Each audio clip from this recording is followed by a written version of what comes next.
မင်္ဂလာပါခင်ဗျအခုပြောပြပေးတော့မှာကတော့မဲဘက်အကောင့်ဖွင့်ပြီးငွေတွင်းပြီးငွေထုတ်ပြီး2026 update အကြောင်းကိုပြောပြပေးတော့မှာပဲဖြစ်ပါတယ်ခင်ဗျဒီဗီဒီယိုကလူကြီးမင်းတို့အတွက်အသုံးဝင်နေဆိုရင်ဗီဒီယိုကို like လုပ်ပြီးတော့ channel ကို subscribe ပြုလုပ်ပြီးတော့ကြပါအောင်ခင်ဗျ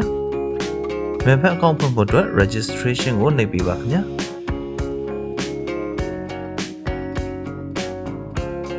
one click ကိုနှိပ်ပေးပါpromo code နေရာမှာ page 19ကိုမှန်ကန်စွာဖြည့်ပေးပါခင်ဗျာ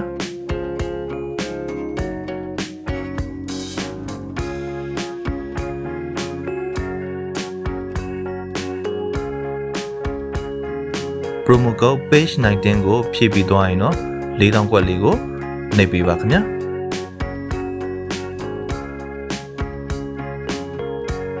အားလုံးပြည့်စုံသွားရင်ကျွန်တော်တို့ register ကိုနှိပ်ပေးပါ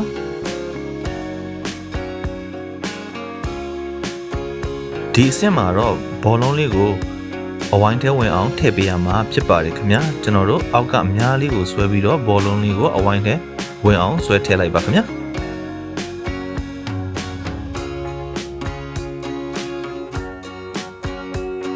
ဒီလိုဆိုရင်ရပါပြီခင်ဗျာဟုတ်ကဲ့ဒါဆိုရင်ကျွန်တော်တို့ Maven account ဖွင့်တာအောင်မြင်သွားပါပြီခင်ဗျာဒီနေရာမှာရလာတဲ့ username နဲ့ password ကို screenshot ရိုက်ပြီးတော့တေချာလေးတင်ထားပေးပါခင်ဗျကျွန်တော်တို့ account ထွက်သွားတာဖြစ်ဖြစ်ကျွန်တော်တို့ account login ပြန်ဝင်ရတာဖြစ်ဖြစ်ဒီ username နဲ့ password ကိုအသုံးပြုပြီးတော့ပြန်ဝင်ရမှာဖြစ်တဲ့အတွက်အရန်ကိုအရေးကြီးပါတယ်ခင်ဗျ username နဲ့ password ကို screenshot ရိုက်တင်ပြီးတော့ရင်တော့ကျွန်တော်တို့ next ကိုနှိပ်ပေးပါခင်ဗျ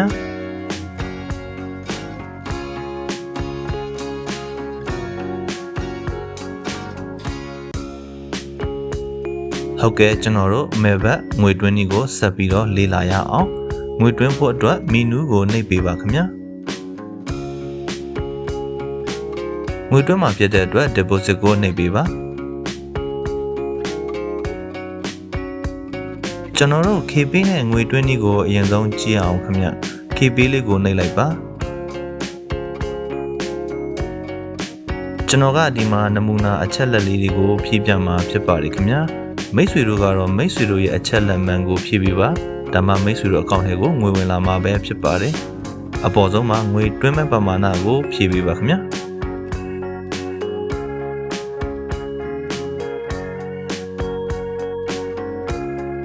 Your KP account number ဆိုတဲ့နေရာမှာမိတ်ဆွေတို့ရဲ့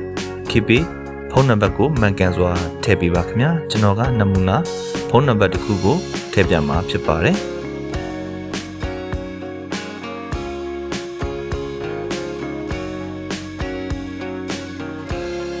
Your KP account name ဆိုတဲ့နေရာမှာ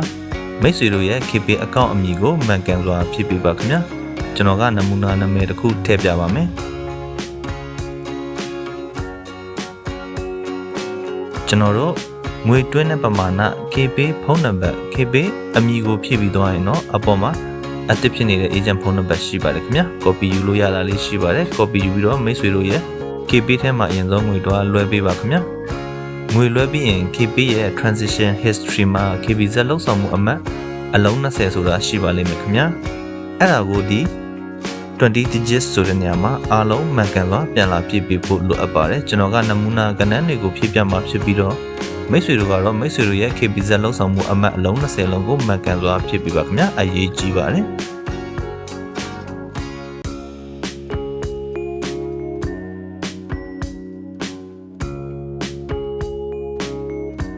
ကျွန်တော်တို့ငွေတွင်းတဲ့ပမာဏ KP ဖုန်းနံပါတ် KP အမည် KBZ လောက်ဆောင်မှုအမှတ်အလုံး20လုံးကိုဖြည့်ပြီးသွားရင်တော့ confirm လေးကိုနှိပ်ပေးပါခင်ဗျာဒါဆိုရင်မိတ်ဆွေတို့ KP နဲ့ငွေတွင်းတာအောင်မြင်သွားမှာပဲဖြစ်ပါတယ်မိတ်ဆွေတို့အကောင့်ထဲကိုနိုင်ဝက်အတွင်းဝင်လာပါလိမ့်မယ်ခင်ဗျာကျွန်တော်တို့ way နဲ့ငွေတွင်းတွေကိုဆက်ပြီးတော့ကြည့်အောင် way ကိုနှိပ်လိုက်ပါ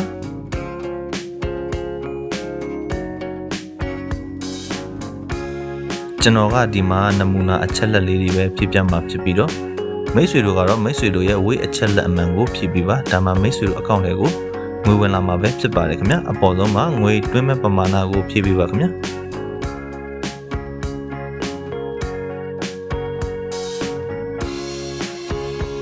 တင်ဤဝိပေဖုန်းနံပါတ်ဆိုတဲ့နေရာမှာမိတ်ဆွေတို့ရဲ့ဝိပေဖုန်းနံပါတ်လေးကိုမှန်ကန်စွာဖြည့်ပေးပါခင်ဗျကျွန်တော်ကနမူနာဖုန်းနံပါတ်တစ်ခုကိုထည့်ပြမှာဖြစ်ပါတယ်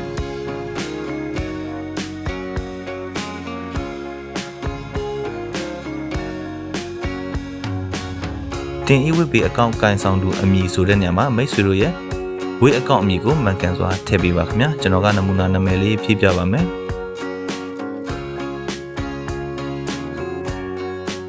ကျွန်တော်တို့ငွေတွင်းတဲ့ပမာဏဝိဖုန်းနံပါတ်ဝိအမည်ကိုဖြည့်ပြီးသွားရင်တော့အပေါ်မှာ active ဖြစ်နေတဲ့ agent ဖုန်းနံပါတ်ရှိပါတယ်ခင်ဗျာ copy ယူလို့ရတာလေးရှိပါတယ် copy ယူပြီးတော့မိတ်ဆွေတို့ရဲ့ဝိထဲမှာအရင်ဆုံးငွေတော့လွှဲပေးပါခင်ဗျာငွေလွှဲပြီးရင်ဝိရဲ့ transaction history မှာဝိလုပ်ငန်းစဉ်အမှတ်ဆိုတာရှိပါလိမ့်မယ်ခင်ဗျာအဲ့ဒါကိုဒီ6 to 10 digit ဆိုတဲ့နေရာမှာအားလုံးကိုမှန်ကန်စွာပြန်လာဖြည့်ပေးဖို့လိုအပ်ပါတယ်ခင်ဗျာကျွန်တော်ကနမူနာကဏ္ဍတွေကိုဖြည့်ပြမှာဖြစ်ပြီးတော့မိတ်ဆွေတို့ကတော့မိတ်ဆွေတို့ရဲ့ဝိလုပ်ငန်းစဉ်အမှတ်အားလုံးကိုမှန်ကန်စွာဖြည့်ပေးပါခင်ဗျာ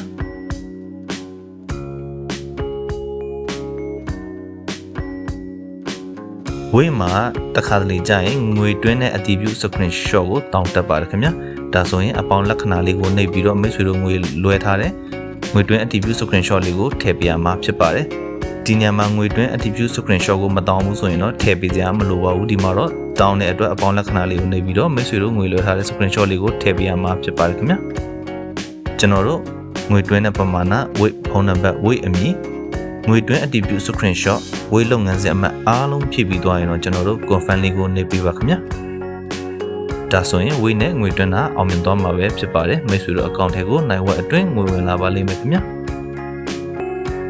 ကျွန်တော်တို့ငွေတွင်းနေပြီးတော့ငွေထုတ်နည်းကိုဆက်ပြီးတော့လေ့လာရအောင်ခင်ဗျာမဲဘက်မှာငွေထုတ်တော့မယ်ဆိုရင်အရင်ဆုံးကိုယ့်ရဲ့အချက်လက်ဖြည့်ထားဖို့လိုအပ်ပါတယ်ခင်ဗျဒီတော့ကိုယ့်ရဲ့အချက်လက်ဖြည့်နေဖို့အရင်ဆုံးလေ့လာရအောင်ခင်ဗျာမီနူးကိုနှိပ်ပေးပါ personal profile ဆိုတာလေးကိုနှိပ်လိုက်ပါခင်ဗျာ enter details ကိုနှိပ်ပေးပါခင်ဗျာကျွန်တော်ကဒီမှာအားလုံးကိုနမူနာဖြည့်ပြမှာဖြစ်ပါတယ်မိတ်ဆွေတို့ကတော့မိတ်ဆွေတို့ရဲ့အချက်လက်မှန်ကိုထည့်ပေးပါခင်ဗျာဒါမှမိတ်ဆွေတို့ငွေထုတ်လို့ရမှာပဲဖြစ်ပါတယ်အပေါ်ဆုံးကစာနှိမ်ဆိုတဲ့နေရာမှာတော့မိတ်ဆွေတို့ရဲ့အလဲအမည်ကိုဖြည့်ပေးပါခင်ဗျာကျွန်တော်ကနမူနာနာမည်တစ်ခုထည့်ပြပါမယ်ခင်ဗျာ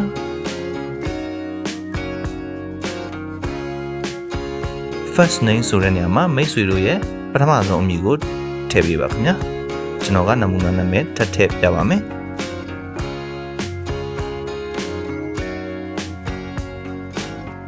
patronymic ကွင်းစာကွင်းပိတ်နဲ့ if any လို့ပါပါတယ်ခင်ဗျာဒါကတော့ရှိလင်လို့ပြောတာပါမထည့်လဲရပါတယ်ခင်ဗျာထည့်ပြီးရင်တော့ပို့ပြီးတော့ပြည်စုံပါတယ်မိတ်ဆွေတို့ရဲ့နောက်ဆုံးအမည်ကိုထည့်ပေးပါခင်ဗျာ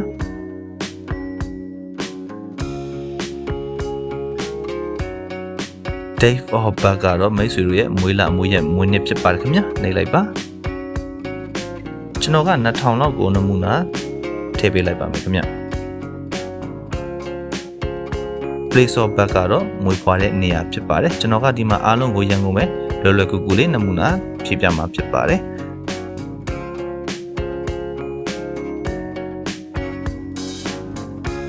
region ကတော့ region ကိုနှိပ်လိုက်ပါခင်ဗျာကျွန်တော်ကရန်ကုန်ပဲထည့်ရွေးလိုက်မှာဖြစ်ပါတယ် city လဲ city ကိုနှိပ်ပေးပါဟုတ်ကဲ့ရန်ကုန်ပဲထပ်ထည့်လိုက်ပါမယ်ခင်ဗျာ residence address ကတော့လက်ရှိနေထိုင်တဲ့လိပ်စာဖြစ်ပါတယ်ခင်ဗျာရန်ကုန်ပဲဖြည့်လိုက်ပါမယ်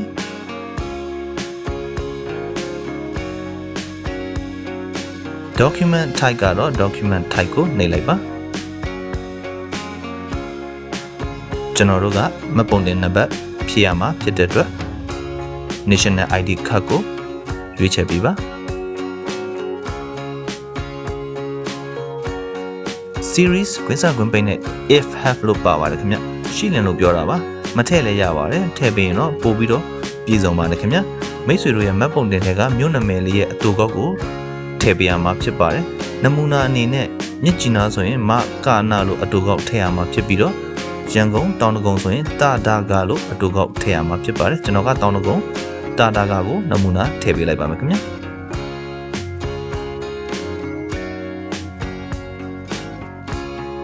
အရေးကြီးဆုံးအပိုင်းလာပါပြီခင်ဗျဒါကတော့ မှတ်ပုံတင်နံပါတ်ဖြစ်ပါတယ် document number ပါမိတ်ဆွေတို့ရဲ့မှတ်ပုံတင်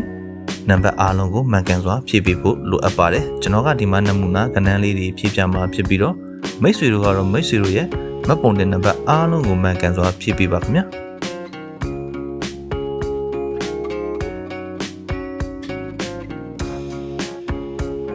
ကျွန်တော်တို့မှတ်ပုံတင်နံပါတ်လေးကို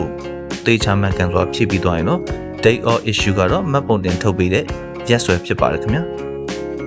အတိအကျမှတ်မိဖို့မလိုပေမဲ့ကျွန်တော်တို့2နှစ်3နှစ်တော့ခြားထားပေးပါခင်ဗျာကျွန်တော်2022ကိုနမူနာရွေးပြလိုက်ပါမယ်ခင်ဗျာ issue ပိုင်းကတော့လော်လကူကူနေနဲ့မြန်မာလို့ထည့်လိုက်ရပါတယ်ခင်ဗျာပို့ပြီးတော့ပြည်စုံခြင်းတော့ government by မြန်မာလို့ထည့်ပေးပါခင်ဗျာကျွန်တော်က government by မြန်မာကိုထည့်ပြပါမယ်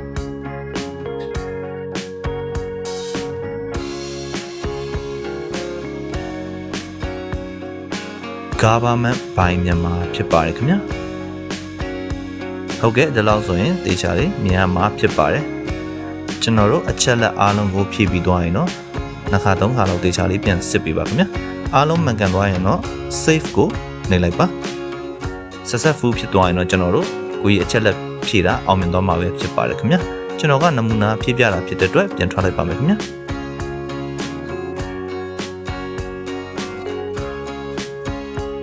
ဟုတ်ကဲ့ကိုကြီးအချက်လက်ဖြည့်ပြီးသွားပြီဆိုတော့ကျွန်တော်တို့ငွေထုတ်လို့ရပါပြီငွေထုတ်တွေကို select ကြည့်ရအောင်ခင်ဗျာမီနူးကိုနှိပ်ပေးပါ setting အလုံးလေးကိုနှိပ်ပေးပါခင်ဗျာဒီနေရာမှာတော့ withdraw ကိုရွေးချယ်ပေးပါဟုတ်ကဲ့ KB နဲ့ငွေထုတ်နည်းကိုအရင်ဆုံးကြည့်အောင်ခင်ဗျာ KB ကိုနှိပ်လိုက်ပါကျွန်တော်ကတော့ဒီမှာနမူနာအချက်လက်လေးတွေကိုဖြည့်ပြမှာဖြစ်ပြီးတော့မိတ်ဆွေတို့ကတော့မိတ်ဆွေတို့ရဲ့အချက်လက်အမှန်ကိုဖြည့်ပေးပါဒါမှမိတ်ဆွေတို့အကောင့်တွေကိုငွေရောက်မှာပဲဖြစ်ပါတယ်ခင်ဗျာအပေါ်ဆုံးမှာငွေထုတ်မဲ့ပမာဏကိုဖြည့်ပေးပါခင်ဗျာ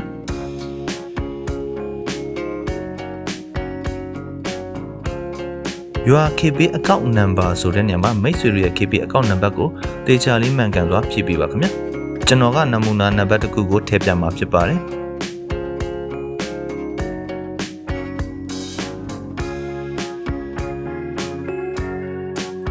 your KB account name ဆိုတဲ့နေရာမှာမိတ်ဆွေတို့ရဲ့ KB account အမည်ကို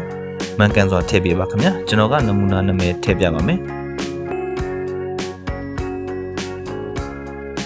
ကျွန်တော်တို့ငွေထုတ်တဲ့ပမာဏ KB ဖုန်းနံပါတ် KB အမည်ကိုဖြည့်ပြီးသွားရင်တော့ကျွန်တော်တို့တခြားလေးပြန်စစ်ဆေးပေးပါအားလုံးမှန်ရင်တော့ကျွန်တော်တို့ confirm ကိုနှိပ်ပေးပါခင်ဗျာဖုန်းနံပါတ်ချိတ်ထားရင်တော့ SMS code ကြမှာဖြစ်ပါတယ်ခင်ဗျာ SMS code ကိုရိုက်ထည့်ပြီးတော့confirm ကိုထပ်နှိပ်လိုက်ပါခင်ဗျာဒါဆိုရင်မိတ်ဆွေတို့ KB နဲ့ငွေထုတ်တာအောင်မြင်သွားမှာပဲဖြစ်ပါတယ်မိတ်ဆွေတို့ account ထဲကိုနိုင်ဝက်အတွက်ငွေဝင်လာပါလိမ့်မယ်ခင်ဗျာကျွန်တော်တို့ဝေးနဲ့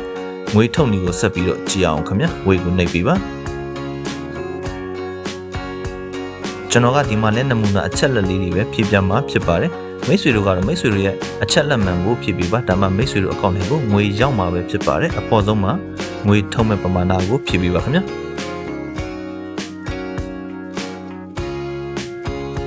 တင်အဝိပေးဖုန်းနံပါတ်ဆိုတဲ့နေရာမှာမိတ်ဆွေတို့ရဲ့ဝိပေးဖုန်းနံပါတ်ကိုမှန်မှန်ကန်ကန်လေးဖြည့်ပေးပါခင်ဗျာအရေးကြီးပါတယ်ကျွန်တော်ကနမူနာနံပါတ်တစ်ခုထည့်ပြပါမယ်ခင်ဗျာ